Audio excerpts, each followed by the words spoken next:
Je vais ouvrir aux questions-réponses. So we now go to the Q&A session. Could you introduce yourself, madam, and ask your question? My name is Nadine Dominicus, a Belgian writer and member of an NGO in Guinea-Bissau for the last 10 years. Really, it has been high time. We have been awaiting presentations from what the three speakers said. Congrats. Let me give you some examples. It's true that agriculture is a factor for local governance. It produces local governance through grassroots communities in Africa. Yes, there are conflicts, but you have local governance which makes it possible to refuse conflicts. In Guinea-Bissau, there has been a civil war, which is internationally known, but it's been limited to the capital, Bissau, and 30 kilometers around. And people didn't want to get engaged in the discussion. So the growth area where I am is the strongest growth area in Guinea-Bissau, both from the formal and informal sector. And the rate of poverty in Guinea-Bissau is lower than Angola, which has oil money, thanks to the organization of grassroots communities. It's 60% as opposed to 78% in Angola. So you are trying to identify the causes of fragility, all well and good, but you need also to see what are the solutions people have found in order to avoid engaging in conflict. And you will have more working from the bottom to top than from top to bottom. Thank you. Thank you. Professor Linson from the MNRC. I'm a neuroscientist, very much interested in the education of tomorrow and the governance of tomorrow. I'm wondering, what's going to be the concrete impact of these discussions beyond intellectual entertainment. We are speaking of fragile states. Well, EU is also very fragile. And I don't think that Africa, that is still plundered in the name of democracy, should keep on relying on the EU that is steadily losing credibility. I'm sorry. In 2008, the EU was becoming trapped in a circle of not being trusted and therefore unable to make its case. In 2018, the EU is trapped in a circle of not being trusted and therefore unable to make its case. So to my mind, I think the time is ripe to prepare the mindsets of citizens worldwide for a transition to new global governance, inviting coordinated collective citizen institution collaboration on an equal footing with equal opportunities. We are faced with a global network of interconnected global challenges that can only be appropriately managed by first setting up a new global governance infrastructure, integrating all the bureaucratic monsters, United Nations, OECD, EU, etc. Thank you. Perhaps we shall see perhaps a bit more efficiency and impact on the citizens' well-being, quality of life. Thank you. Merci. Madame Downey. Thank you, Mrs. Downey. My name is Dr. Catherine Downey, and I'm the head of Quality Assurance, M&E, Knowledge and Innovation for the Somalia Resilience Program, which is a 7 NGO consortium which looks at livelihood building and resilience projects in Somalia. I wanted to speak to the point that Alexandros made about entry points for agriculture.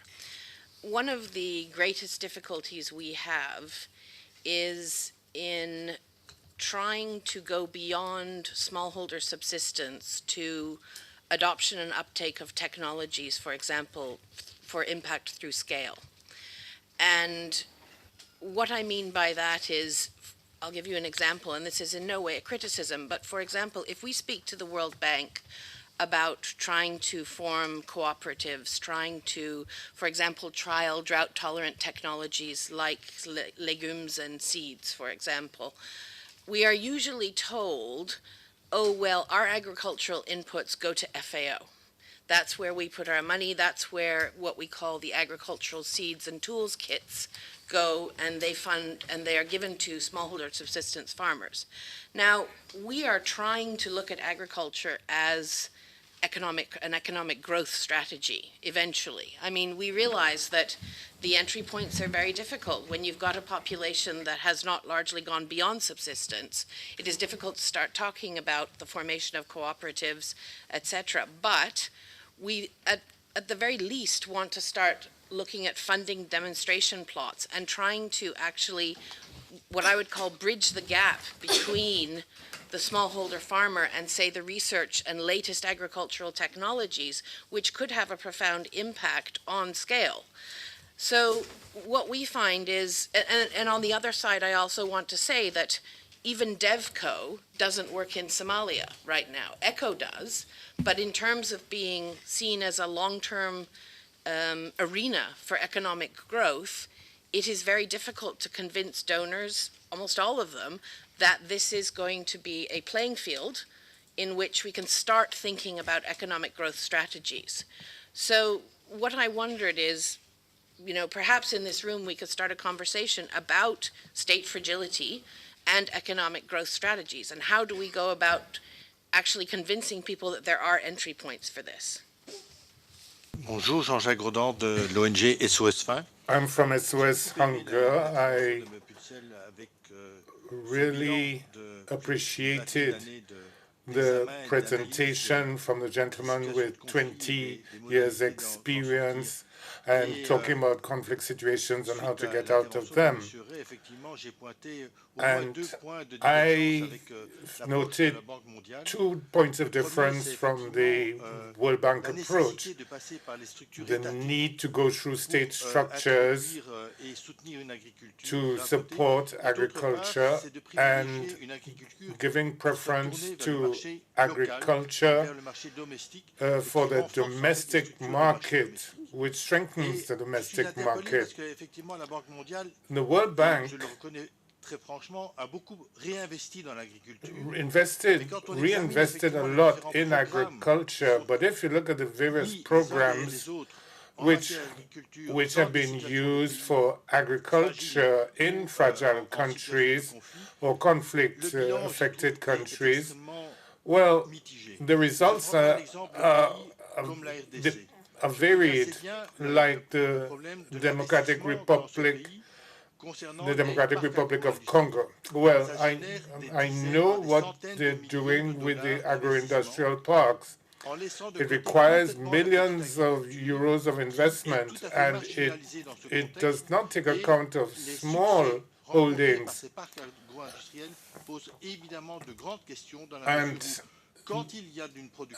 And the success of these agri-parks, well, it's mainly for an international market.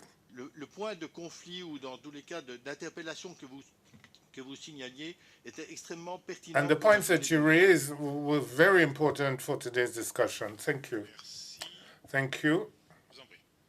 Please go ahead. Merci. Marek Poznański du collectif Stratégie Alimentaire, c'est une ONG liée au syndicat agricole belge et à l'intérieur d'un réseau qui s'appelle I work with a Belgian agricultural NGO. Now, I just wanted to add to what was said about the differences in approach. And I want to mention something which was already said on the entry points.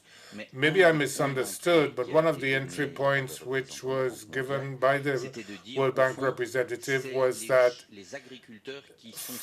farmers who are paid a salary or paid agricultural workers, that's one entry point via a company. Well, you have to look at how Europe and the US developed. It was family holdings. They weren't large-scale farmers. If you look at 2 generations ago, they were small holders. So the entry point is not the individual farmer, because there are millions of them, and maybe they don't form into groups in fragile countries. But if you look at the list of of fragile countries. We get the example of Burundi, and you'll see that there are a lot of cooperatives. Now, in Europe, more than 40% of traded products are done by cooperatives, and in some areas it's 70%. So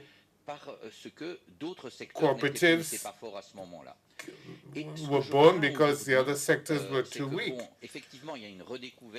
Now there's a rediscovery of the importance of the agricultural sector, but since for many years we made a lot of mistakes when we tried to do humanitarian work, and we discouraged local agriculture. Well, today, because of the private sector, we are doing any and everything. We have powerful ideas, and we think that if we invest in a certain way, you will create fragility, because you create territorial imbalances. Sometimes you increase local injustices. So there are many reasons, particularly in fragile states. Just let me give you an old example. When Ireland had its big famine, well, it continued to export grain to England. So you can find yourselves in a country where there's a lot of insecurity, but the strategic choices of the government and the investors might go into another sector. So we shouldn't think of investment regarding existing agricultural cooperatives. Well, you can't do it everywhere, even if it's a long-term strategy. But we shouldn't look for solutions which might have an effect in the short term, but in the long term, it won't change the market. Well, this happens also with the World Food Programme, B4P, which tries to use cooperatives, but now they're using systems. Well, they're using the Cargill finance for small holders. It might work in the short term, but it's not going to change relations in the market. I just wanted to underscore the point that Mr. Purcell clearly explained this concept. Thank you. Merci. Il y aura une présentation sur... Thank you. In the second session, we'll have a presentation on B4P. Isolina, you wanted to say something? Your extensive experience on agriculture and fragility, what would be the cases you would rate as successes coming out of a very, very highly fragile context to a more development or at least improvements? For Rajendra, I have a quick question. I was interested in the last part of practical cases in the field with the collaboration of some of the UN and international organizations that we welcome indeed. But who are you implementers or partners in the ground? This wasn't clearly appearing. And for Alexandros, I have also a question on the investment which has really increased, on agriculture. On the fragile countries, would you have just one or two examples of, the investment on the top fragile ones? Thank you very much. Alors, les deux dernières questions, je prendrai d'abord au fond et ensuite de ce côté. Two more questions. I'll take the person down at the end. Thank you very much. I'm Cheikh Lo, working at the Senegalese embassy. I am no expert in this sector, but I have a question after listening to the speakers. Fragility is not a fatality, and I agree with the speakers who came up with who talked about the definition, which is not very clear. You cannot get a standard definition of fragility. It all depends on the countries. There's an OECD definition with economic dimensions, but each country is fragile to some extent. So For ACP and African countries, there are variables we need to take into account, and you cannot take a standard definition which could be applied to ACP or poor countries. We need some indicators to use on the ground, but I think it is very difficult to have a standard definition which could be applied at any time and anywhere to any country. Another point I wanted to share is that agriculture can be used to limit fragility. Fragility does have an effect on agriculture, but in the other way around, agriculture can help in reducing fragility in a country. Thank you very much. Final speaker. Thank you very much. Michel Lavolée, Public-Private Partnerships Europe. I'd like to throw in two things. One is picking up on the FAO presentation on the situation in Africa and on nutrition. I would refer you to the more recent report from the OECD Club du Sahel that actually picks up on the data on the deterioration of the situation, but also identifies as a major gap the lack of access to data. The second point I want to make is because I work as a partnership broker, I work with private companies, public institutions, NGOs. So I have a long experience of these partnerships. I think that there is clearly a space for building strategic partnerships with the private sector around the common goal, which is an answer to these questions that you have about privatization and, what is the motivation of this one or that one. And we do have a lot of experience with WFP, with FAO, with World Vision. We know that partnerships work. Here, in answering to the questions that you raised on structural choices for Africa, on resilience, and what Viwanou mentioned about index insurance and things like that, there are partners out there that have very efficient solutions that have been tested throughout Africa using cell phones, ICT technologies, connection with satellite, the insurance sector, the big value chain people, even the West Africa people, agriculture, are now interested in these strategic solutions. So I would suggest that there would be a tremendous benefit spending a bit more time on those partnership mechanisms that will actually support proper scale-up and enough pilot projects across Africa. We know what works. Merci. Je vais donner la parole aux trois intervenants. Thank you. I'll give the floor back to the three presenters so that they can react. Well, they'll have 5 minutes. There were some specific questions, but most of the questions were general questions. So what are your reactions to what the participants have said? I thought all those interventions were interesting and thought-provoking. I mean, in response to my colleague from the bank, I think it's excellent that the World Bank is now working around conflict places more troubled, not just the best performers. That's huge progress. And it's great to see the IFC also going out of its comfort zone. So I really do think that's a big advance. But there is a problem with the enthusiasm we now have in the international community that private sector is going to be able to be mobilized to solve and address these issues. The whole entire SDGs are kind of fairy tale without massive private sector involvement, and it's just not the nature of private capital to go into really highly risky places. So, of course, they have a role to play, and the more that it can be mobilized, the better. There is a lot of illusion to, I think, around public-private partnerships. You know, I became scandalized when I saw that DFID was now promoting a kind of advice to developing countries around PPPs more generally, because the PPPs in the UK have been uniformly disastrous. And why? Because it has to do with how one organizes and assigns risk.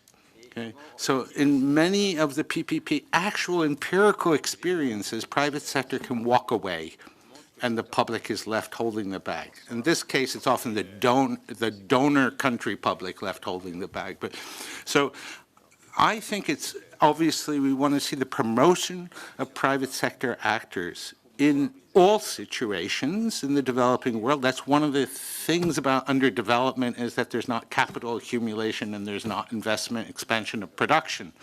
However, I think that this has only been historically accomplished in our states with state involvement and encouragement, setting incentives and regulating. And in these places, it's really essential.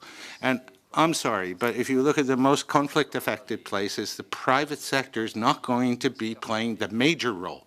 So it's good to keep an eye on it. But the other thing I want to say, in Guinea-Bissau, it was quite striking, the situation, because we saw the pressures to earlier on to get a balanced budget that came from the International Monetary Fund led to budget reductions which stopped police payments and therefore were a driver of conflict in the place, right?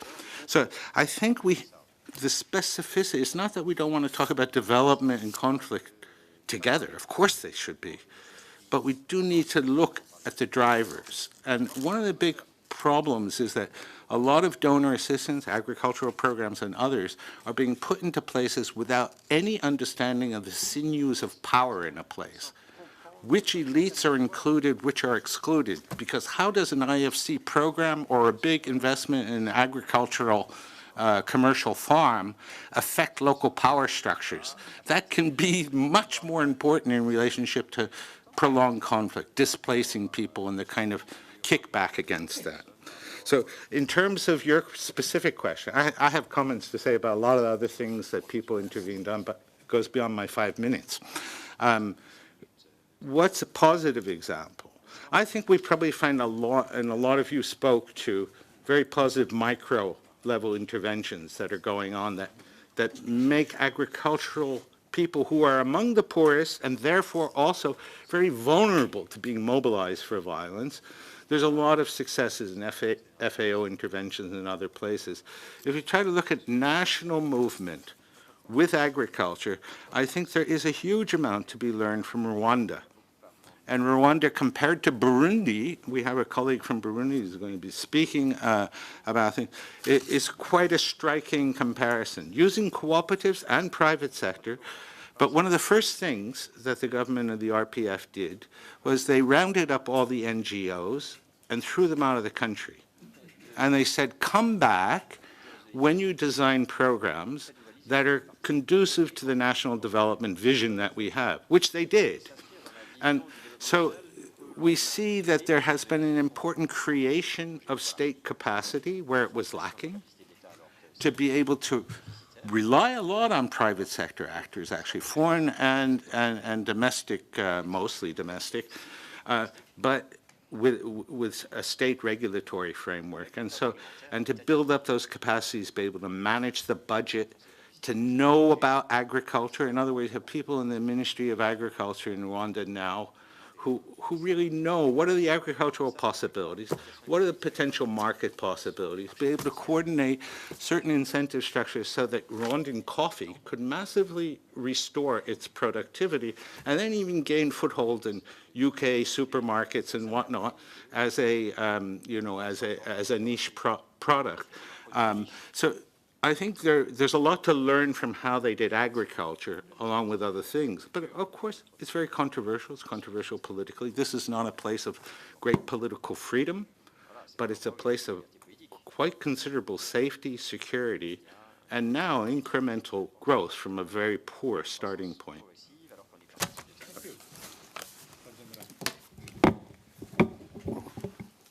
Thank you. I'll be very brief. Starting from Isolina, regarding the implementing partners, normally we work with a network of local NGOs, international NGOs, wherever possible, also with the local governments. If you are interested, I can get the details.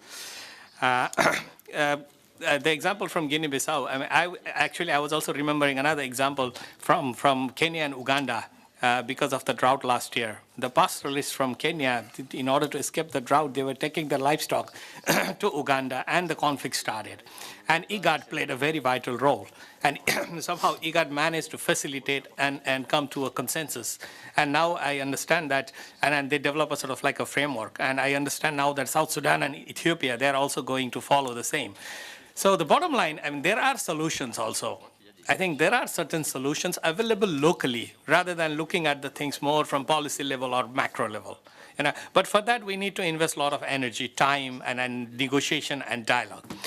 Private sector is the same, actually. I myself try to bring Chamber of Commerce and Industry in few countries.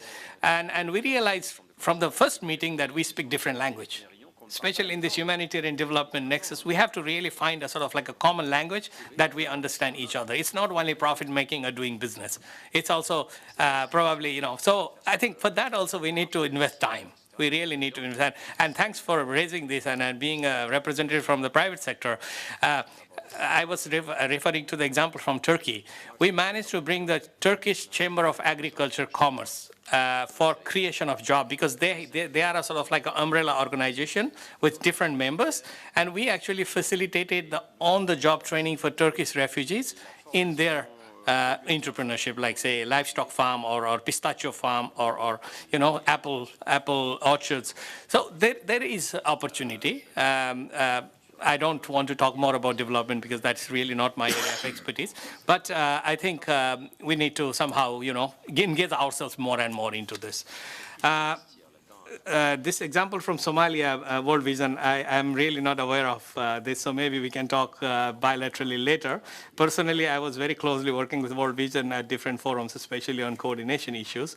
So maybe we can talk later. Thank you very much for this OECD report. I'll consider this as well, and I'll talk to my colleagues. And last point, World Bank, we have started an initiative, collaboration in Yemen. I think it's going pretty well. But this is also, since you have been asked to work more and more in fragile countries, I think you also need to ease some of your procedures, because the train doesn't wait for us. It's really critical, and we cannot spend like 6 months on negotiation and contracting and all. So I think it's interest of everybody. So, well, the ball is rolling, definitely, but we need to find better procedures, facilitate quicker, and get the benefits out to the people as soon as possible. Thank you.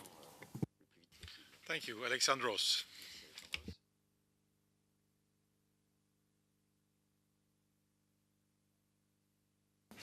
Yeah, so thank you. All very, very, very stimulating comments and questions.